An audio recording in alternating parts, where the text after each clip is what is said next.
आज मैं आपको माघ के महीने का माध्यम सुनाती हूँ। वशिष्ठ जी का दिलीप से तथा भृगु जी का विद्याधर से माघ स्नान की महिमा बताना तथा माघ स्नान से विद्याधर की कुरूपता का दूर होना। ऋषियों ने कहा, लोमस हरण सुत जी, अब हमें माघ महात्म्य सुनाइए, जिसके सुनने से लोगों का महान संशय दूर हो जाए। सूत जी बोले, मुनिवरों, आप लोगों को साधुवाद देता हूँ। आप भगवान श्री कृष्ण के शरणागत भक्त हैं, इसलिए प्रसन्नता और भक्ति के साथ आप लोग बारंबार भगवान की कथा पूछे करते हैं। मैं आपके कथनानुसार माघ महात्म्य का वर्णन करूंगा। वो अरुणोदय काल में स्नान करके इसका श्रवण करते हैं, उनके पुण्य की वृद्धि और पाप का नाश होता है। एक समय की बात है, राजाओं में श्रेष्ठ महाराज दिलीप ने यज्ञ का अनुष्ठान पूरा करके ऋषियों द्वारा मंगल विधान होने के पश्चात अवभृत स्नान किया। उस समय संपूर्ण नगरवासियों ने उनका बड़ा सम्मान किया। तदंतर राजा अयोध्या में रहकर प्रजाजनों की रक्षा करने लगे। वे समय समय पर वशिष्ठ जी की अनुमति लेकर प्रजा वर्ग का पालन किया करते थे। एक दिन उन्होंने वशिष्ठ जी से कहा, भगवान, आपके प्रसाद से मैंने आचार, दंड, नीति, नाना प्रकार के राज धर्म, चारों वर्णों और आश्रमों के कर्म, दान की विधि, यज्ञ के विधान, अनेकों व्रत, उनके उद्यापन तथा भगवान विष्णु की आराधना आदि के संबंध में बहुत कुछ सुना है। अब माघ स्नान का फल सुनने की इच्छा है। मुने जिस विधि से इसको करना चाहिए वह मुझे बतलाइए। वशिष्ठ जी ने कहा, राजन, मैं तुम्हें माघ स्नान का फल बतलाता हूँ, सुनो। जो लोग होम, यज्ञ तथा इष्टापुरत कर्मों के बिना ही उत्तम गति को प्राप्त करना चाहते हैं,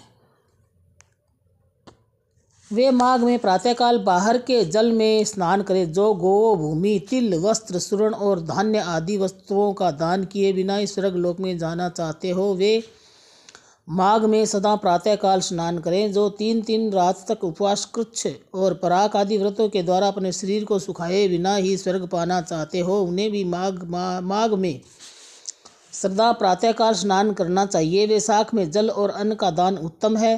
कार्तिक में तपस्या और पूजा की प्रधानता है तथा माघ में जप, होम और दान, ये 3 बातें विशेष हैं। जिन लोगों ने माघ में प्रातः स्नान, नाना प्रकार के दान और भगवान विष्णु का स्तोत्र पाठ किया है, वे ही दिव्य धाम में आनंद पूर्वक निवास करते हैं। प्रिय वस्तु के त्याग और नियमों के पालन से माघ सदा धर्म का साधक होता है और अधर्म की जड़ काट देता है। यदि सब सकाम भाव से माघ स्नान किया जाए तो उससे मनोवांछित फल की सिद्धि प्राप्ति होती है और निष्काम भाव से स्नान आदि करने पर वह मोक्ष देने वाला होता है। निरंतर दान करने वाले, वन में रहकर तपस्या करने वाले और सदा अतिथि सत्कार में संलग्न रहने वाले पुरुषों को जो दिव्य लोक प्राप्त होते हैं, वे माघ स्नान करने वालों को भी मिलते हैं। अन्य पुण्यों से स्वर्ग में गए मनुष्य पुण्य समाप्त होने पर वहां से लौट आते हैं, किंतु माघ स्नान करने वाले मानव कभी वहां से लौट कर नहीं आते। माघ स्नान से बढ़कर कोई पवित्र और पाप नाशक व्रत नहीं है। इससे बढ़कर कोई तप और इससे बढ़कर कोई महत्वपूर्ण साधन नहीं है। यदि परम हितकारक और तत्काल पापों का नाश करने वाला है, यही व्रत है। महर्षि भृगु ने मणि पर्वत पर विद्याधर से कहा था, जो मनुष्य माघ के महीने में, जब उषा काल की लालिमा बहुत अधिक हो, गांव से बाहर नदी या पोखरे में नित्य स्नान करता है,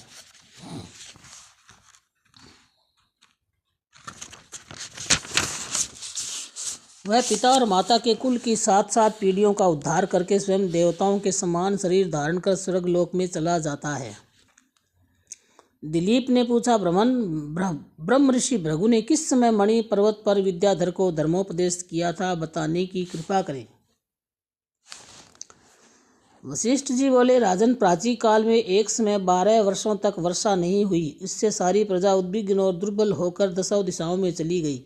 उस समय हिमालय विंध्य पर्वत के बीच का प्रदेश खाली हो गया। स्वहा, स्वधा, सटकार और विद्याधन सब बंद हो गए। समस्त लोक में उपद्रव होने लगा। धर्म का तो लोप हो ही गया था, प्रजा का भी अभाव हो गया। भूमंडल पर फल, फूल, अन्न और पानी की बिल्कुल कमी हो गई थी। उन दिनों नाना प्रकार के वृक्षों से आच्छादित नर्मदा नदी के रमणीय तट पर महर्षि भृगु का आश्रम था। वे उस आश्रम में शिष्यों सहित निकलकर हिमालय पर्वत की शरण में गए। वहाँ कैलाशगिरी के पश्चिम में मणिकूट नाम का पर्वत है, जो सोने और रत्नों का ही बना हुआ है। उस समय रमणीय श्रेष्ठ पर्वत को देखकर अकाल पीड़ित महर्षि भृगु का मन बहुत प्रसन्न हुआ। उन्होंने वहीं पर अपना आश्रम बना लिया। उस मनोहर शैल पर वनों और उपवनों में रहते हुए सदाचारी भृगु ने दीर्घ काल तक भारी तपस्या की। इस प्रकार जब ब्रह्म ऋषि भृगु जी वहाँ अपने आश्रम में निवास करते थे, एक समय एक विद्याधर अपनी पत्नी के साथ पर्वत से नीचे उतरा और दोनों मुनि के पास आए। उन्हें प्रणाम करके अत्यंत दुखी हुए, एक और खड़े हो गए। उन्हें इस अवस्था में देखकर ब्रह्म ऋषि ने मधुर वाणी से पूछा, विद्याधर, प्रसन्नता के साथ बताओ, तुम दोनों इतनी दुखी क्यों हो? विद्याधर ने कहा, द्विज श्रेष्ठ, मेरे दुख का कारण सुनिए। मैं पुण्य का फल पाकर देवलोक में गया। वहाँ देवताओं का शरीर, दिव्य नारी का सुख और दिव्य भोगों का अनुभव प्राप्त करके भी मेरा मुँह बाग सा हो गया है। न जाने ये किस दुष्म कर्म का फल है।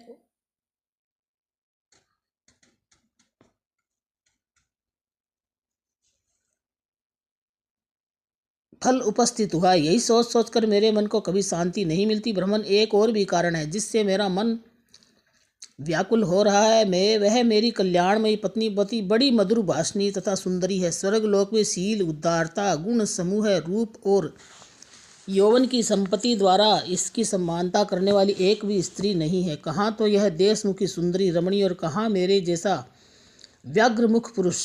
ब्रह्मन, में इसी बात की चिंता करके मन ही मन सदा जलता रहता हूँ।